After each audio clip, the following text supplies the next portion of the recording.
오늘 말씀은 계시록 7장 1절로부터 12절까지 말씀입니다. 우리 함께 읽겠습니다. 2일 후에 내가 네 천사가 땅 네 모퉁이에 선 것을 보니 땅의 사방에 바람을 붙잡아 바람으로 하여금 땅에나 바다에나 각종 나무에 불지 못하게 하더라. 또 봄에 다른 천사가 살아계신 하나님의 인을 가지고 해 돋는 데로부터 올라와서 땅과 바다를 해롭게 할 권세를 얻은 네 천사를 향하여 큰 소리로 외쳐 가로되 우리가 우리 하나님의 종들의 이마에 인치기까지 땅이나 바다나 나무나 해하지 말라 하더라. 내가 입맞은 자의 수를 들으니 이스라엘 자손의 각 지파 중에서 입맞은 자들이 14만 4천이니 유다 지파 중에 입맞은 자가 1만 2천이요 루벤 지파 중에 1만 2천이요 갓 지파 중에 1만 2천이요 아셀 지파 중에 1만 2천이요 납달리 지파 중에 1만 2천이요 므낫세 지파 중에 1만 2천이요 시므온 지파 중에 1만 2천이요 레위 지파 중에 1만 2천이요 이사갈 지파 중에 1만 2천이요 스불론 지파 중에 1만 2천이요 요셉 지파 중에 1만 2천이요 베냐민 지파 중에 입맞은 자가 1만 2천이라. 2일 후에 내가 보니 각 나라와 족속과 백성과 방언에서 아무라도 능히 셀 수 없는 큰 무리가 흰옷을 입고 손에 종려나무 가지를 들고 보좌 앞과 어린 양 앞에 서서 큰 소리로 외쳐 가로되 구원하심이 보좌에 앉으신 우리 하나님과 어린 양에게 있도다 하니 모든 천사가 보좌와 장로들과 네 생물의 주위에 섰다가 보좌 앞에 엎드려 얼굴을 대고 하나님께 경배하여 가로되 아멘. 찬송과 영광과 지혜와 감사와 존귀와 능력과 힘이 우리 하나님께 세세토록 있을지어다. 아멘 하더라. 아멘. 네, 오늘 말씀은 우리 이제 그 계시록 말씀을 보면 이제 계속해서 7교회 하시는 말씀, 그 다음에 7인을 이제 떼시면서 하시는 그런 말씀들에 대해서 우리가 말씀을 나누었습니다. 그 계시록 말씀을 우리가 함께 나누면서 예수 그리스도의 계시라라고 이렇게 말씀을 처음에 시작하고 있지 않습니까? 그래서 거기에 대해서 우리가 말씀을 나누었는데 계시록에 대해서 새롭게 이제 깨닫게 된 것은 무엇이냐면 계시록처럼 이렇게 복음적인 것이 없다라고 하는 것을 깨닫게 된 것입니다. 왜 그렇게 말씀드리냐면 그러니까 예수 그리스도가 누구이신가? 예수 그리스도에 대한 묘사가 어떤 면으로 이야기하면 계시록이니까 이렇게 뭔가 이렇게 환상 가운데 보기 때문에 이게 뭔가 이렇게 조금 우리가 이해할 수 없는 그런 모습들이 아닐까라는 그런 생각을 했는데 그것이 아니라 오히려 더 이렇게 정확하게 예수 그리스도가 누구이신가에 대해서 뚜렷하게 말씀하고 있다는 것을 듣게 되고 발견하게 됩니다. 여러분들 이 소리가 들어갈지 녹음에 들어갈지 안 들어갈지 모르겠는데 계속해서 방수공사 한다고 지금 하여간 그렇게 또 이렇게 소리를 내고 있습니다. 안 들어가리라고 이렇게 생각하지만 마이크를 또 좀 더 가까이 대기로 하겠습니다. 그래서 이제 예수 그리스도의 계시이기 때문에 예수 그리스도에 대해서 더 정확하게 말씀해 주시고 예수 그리스도가 누구이신가에 대해서 우리에게 말씀해 주신다는 것, 거기에 이렇게 집중할 필요가 있는 거죠. 이제 그러면서 이제 7 인봉을 띄었어요. 근데 이제 요한계시록을 보면서 우리가 또 한 가지 주목해야 될 것은 바로 신약이라고 하는 것이 예수님 다시 오심에 대한 약속이고, 그리고 예수님 오셔서 이제 승천하셔서 하나님 보좌 우편에 앉아 계시고 그 다음에 이제 예수님 다시 오신다라고 하는 약속이 있는 것이잖아요. 그 약속까지가 어떻게 우리가 신앙생활해야 되는가 하는 것에 대해서 더 구체적으로 말씀해 주시고 있다는 것이에요. 그러니까 신약의 말씀을 우리가 들으면서 그 약속을 우리가 받아가지면서 여전히 예수님의 오심에 대한, 그러니까 예수님의 처음 오심, 처음 이 땅에 오심에 대해서만 관심을 기울인다라고 한다면 그건 올바른 신앙생활은 아니라는 거죠. 그것으로 인해서 우리가 구원받은 것은 너무너무나 맞는 사실이에요. 그러나 그렇기 때문에 구원받았기 때문에 이제 어떻게 살아야 되는가, 또 구원받았기 때문에 예수님으로 말미암아 우리에게 주어진 이 땅 가운데 살아가면서 주어진 사명이라고 하는 것들이 있어요. 그것에 대해서 우리가 깊이 생각해 보아야 한다는 것입니다. 그런 면에서 요한계시록은 큰 틀을 우리에게 보여주시고 계세요. 오늘 말씀을 보면 이제 반복적으로 12만 1만 2천이요, 1만 2천이요, 1만 2천이요라고 하는 게 나오잖아요. 그게 이제 결국에는 이스라엘 모든 지파, 입맞은 지파자가 몇 명이라고요? 14만 4천. 예. 그러니까 12지파에 1만 2천이니까 12 곱하기 12 하면 144잖아요. 그러니까 14만 4천. 예. 이런 거 이렇게 옛날에 다 외웠죠. 11제곱은 121, 12제곱은 144, 13제곱은 169, 뭐 이렇게 다 외웠죠. 예. 예. 그런 거 그 옛날에 이렇게 다 계산하고 있으면 안 된다. 그래가지고, 제곱, 뭐 그래가지고 16까지는 외워야 된다. 15까지는, 그래야 이렇게 시험에 잘 나오니까, 예. 그렇게 외웠던 기억이 납니다. 그래서 14만 4천이에요. 근데 이 14만 4천을 얘기를 들으면 아주 지겨운 게 있어요. 요새. 예. 지겨운 이야기가 들리는 게 있을 수 있어요. 뭐냐면, 예, 뭐죠? 신천지. 예, 신천지요. 신천지도 얼마나 좋은 말입니까? 새 하늘과 새 땅인데, 신천지라는 말을 통해 가지고 완전히 그 새 하늘과 새 땅을 뭉개버렸잖아요. 우리 이미지에서 완전히 뭉개버렸죠. 그리고 나서 이 14만 4천에 대해서, 자기네들이 12지파를 만들었죠. 예. 근데 보니까, 저는 그래서 12지파라고 그래서, 아니, 이 사람들이 유대인도 아니고 왜 12지파야? 라고 이렇게 보니까, 요한지파, 그렇게 있더라고요. 왜 이렇게 아냐면, 우리 교회에 매주 편지를 보내는 지파는 요한지파더라고요. 요한지파에서 편지가 오더라고요. 예. 그래서, 요한지파라는 걸 보았는데, 내용은 뜯어보지도 않죠, 저는. 내용은 뜯어보지도 않는데 또 그럼 요한지파는 어디서 나온 거냐는 거예요. 예.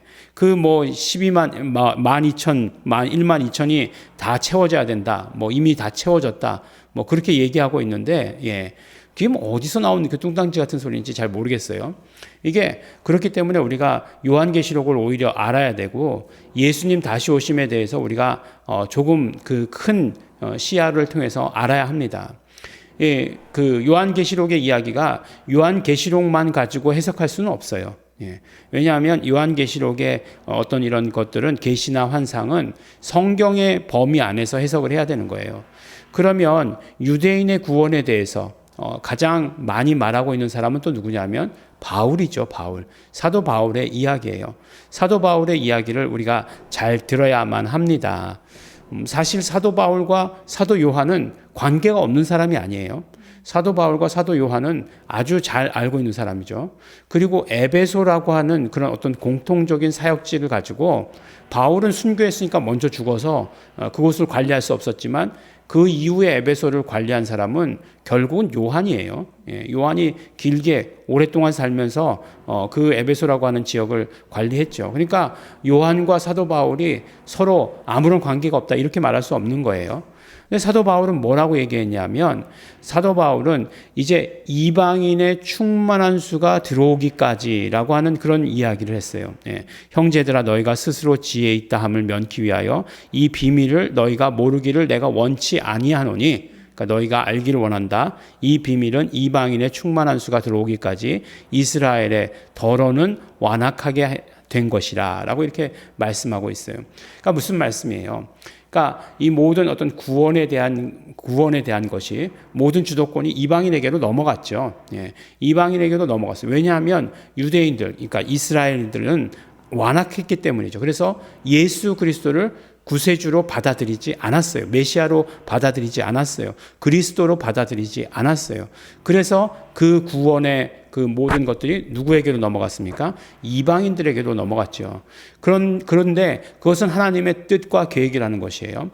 예수 그리스도가 그러면 다시 오실 때 어떻게 다시 오시느냐? 이방인의 충만한 수가 가득 차고 모든 민족으로 예수 그리스도를 주라 시인하여 그러니까 땅 끝까지 이르러서 복음이 증거되면 그때 다시 오신다라고 약속하셨잖아요. 그러니까 그것이 이방인의 충만한 수겠죠. 근데 거기서 그치는 것이 아니라 그 다음에 어떻게 된다고요? 그 다음에 온 이스라엘이 구원을 얻으리라 라고 이렇게 얘기하고 있어요. 온 이스라엘의 구원에 대해서 이야기하고 있는 거죠. 그러니까 어떤 일을 얘기하면 땅끝 예루살렘 이렇게 얘기하고 있지 않습니까? 그 이야기가 나온 것이 바로 사도 바울의 이야기와 오늘 계시록의 말씀이 연결되어서 우리가 이해할 때 그렇게 되는 거예요.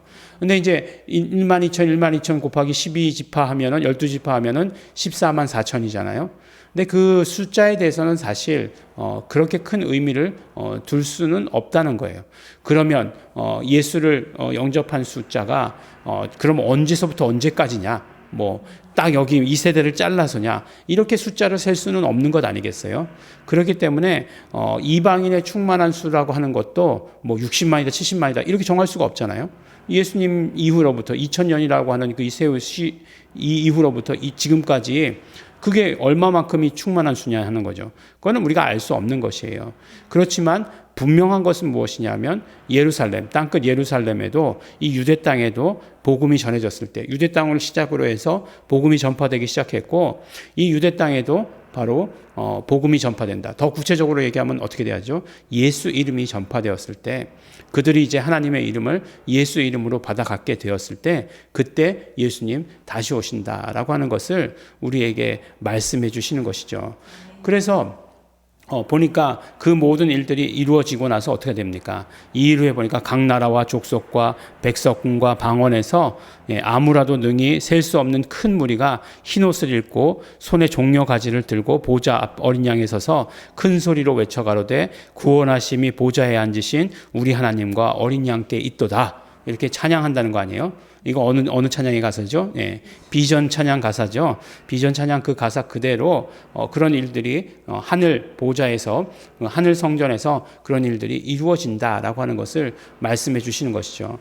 그러니까 결국 우리가 해야 될 일은 무엇이냐면 큰 관점에서 큰 그림에서 정말 예수 그리스도의 다시 오심이 어떻게 이루어진다는 것에 대해서 알았어요. 그 구체적인 숫자에 대해서 우리가 알아야 될 필요는 없는 거예요. 그리고 그것이 뭐 어떤 면으로 이렇게 해석된다 저렇게 해석된다라고 하는 것들도 사실은 어떤 면으로 보면 중요하지 않다라고 하는 거예요. 그들에게 예수 이름이 증거돼야 되는 것이고 예수 이름이 증거되면 그것이 모든 것들이 다 이제는 이 충만한 수다라고 한다면 그때 이제 예수님 다시 오시는 거겠죠.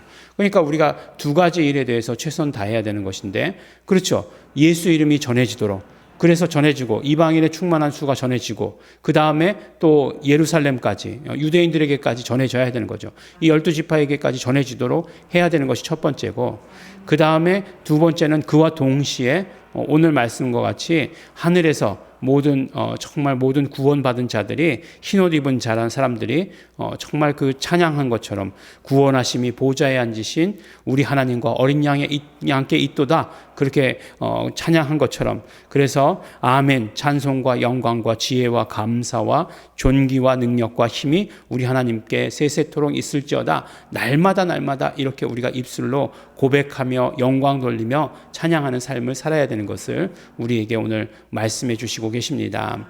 이것이 바로 요한에게 보여주신 그 7번째 인을 뗄 때의 이야기예요. 근데 7번째 인을 떼는 건 또 다음번 말씀 가운데도 계속 있으니까 또 말씀을 나누도록 하겠습니다. 오늘 말씀을 통해서 바로 로마서 11장에서 말씀하신 사도 바울이 이야기한 정말 그 예수님 다시 오시는 그날 땅끝 예루살렘에 대한 이야기를 우리가 들었고 또 그 안에서의 구체적인 이야기들을 우리가 또 계시록을 통해서 발견할 수 있었습니다. 우리가 어떻게 살아야 되는지 무엇을 바라보며 살아야 되는지 계시록은 더 분명하게 우리에게 제시해주고 있습니다. 이것을 우리 따라 사시는 성령님 인도하심 따라 사시는 우리 성도 여러분 되시기를 예수 이름으로 축원합니다. 기도하겠습니다. 하나님 아버지 감사합니다. 오늘도 아버지 하나님 우리 정말 요한계시록의 말씀을 들으며 우리 다시 오실 예수님을 바라고 소원하는 그런 열망을 우리에게 주신 것 너무나 감사하고 고맙습니다. 그러므로 우리 성령님의 인도하심 따라서 매일매일의 삶에서 예수 이름을 증거하고 예수 이름이 정말 땅끝 예루살렘까지 이르도록 우리 증거하는 그 일에 우리가 온전히 쓰임받을 수 있도록 축복하여 주시옵소서.